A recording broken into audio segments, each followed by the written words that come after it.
Urbain Grandier was a 17th century French Catholic priest who was accused of sorcery and burned at the stake in Loudun, France. His story was later popularized in the novel, quote, The Devils of Loudun by Aldous Huxley.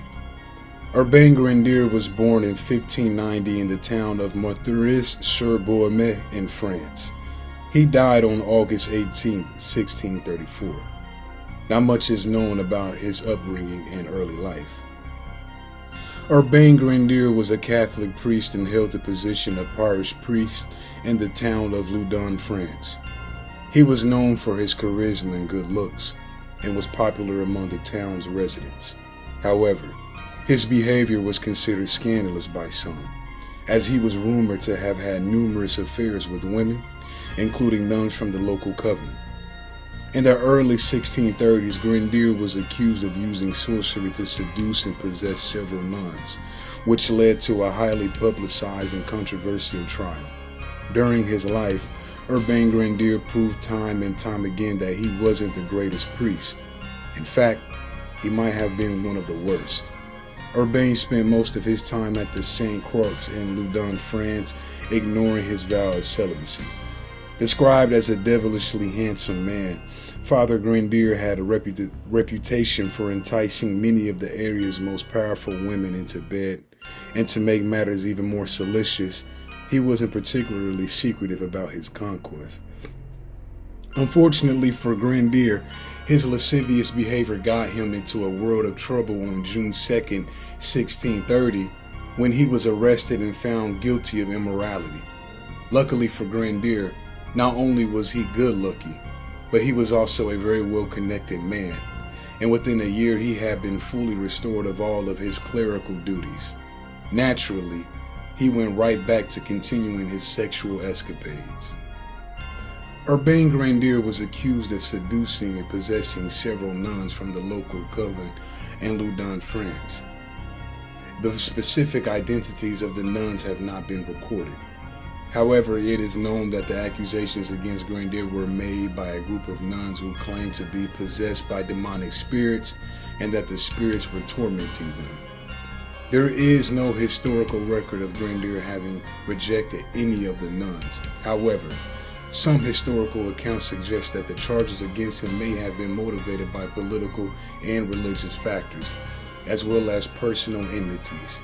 For example, it has been suggested that Grandier's outspoken views on church corruption and his criticism of the local bishop may have made him a target. Additionally, Grandier was rumored to have had numerous affairs with women, which may have made him a target of those who disapproved of his behavior. What Urbain didn't know was that a plan was being hatched that would eventually lead to his untimely and horrific death. A jealous fellow priest, Father Mignon, who had spent many years as a sole confessor to the Ursuline nuns, decided that he'd had enough of Grandier and his sexual shenanigans. Mignon went about carefully persuading the Loudun nuns, specifically Jeanne d'Angers, to publicly declare that Father Grandier had used sorcery on them. Some of the nuns claimed that they had begun falling into fits of madness, while others declared that Grandier would appear to them as an angel and entice them into debauched orgies. For celibate nuns, these ladies had vivid imaginations. It wasn't long before the nuns were being subjected to a series of exorcisms, courtesy of Father Mignon, during which the women would bark, scream, swear, and flail wildly around the room.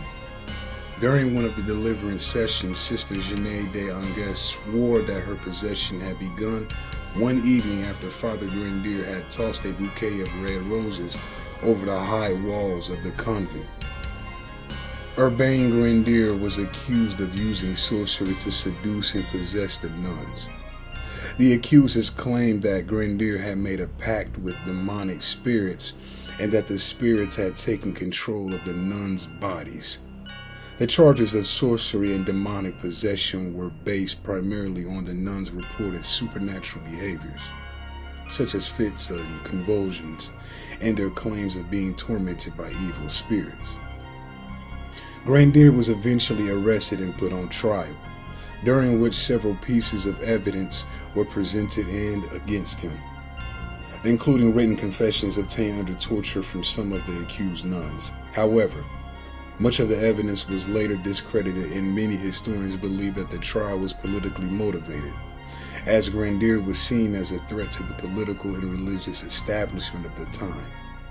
Despite the lack of solid evidence, Grandier was convicted and burned at the stake in 1634.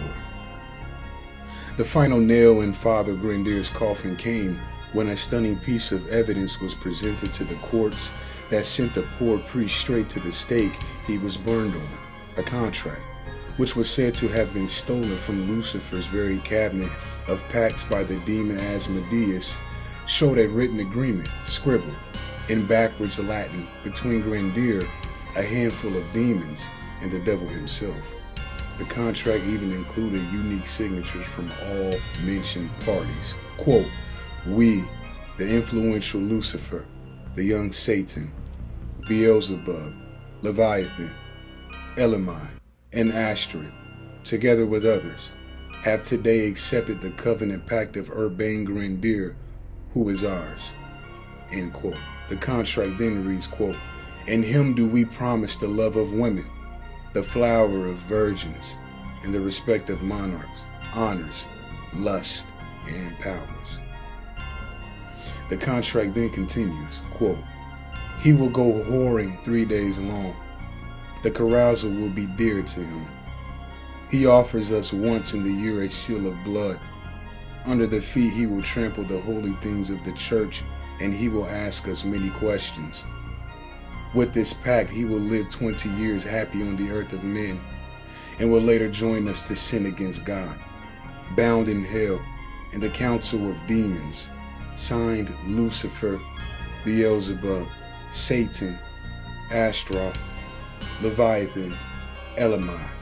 The seals place the devil, the master, and the demons, princes of the Lord, Balberet, writer." End quote.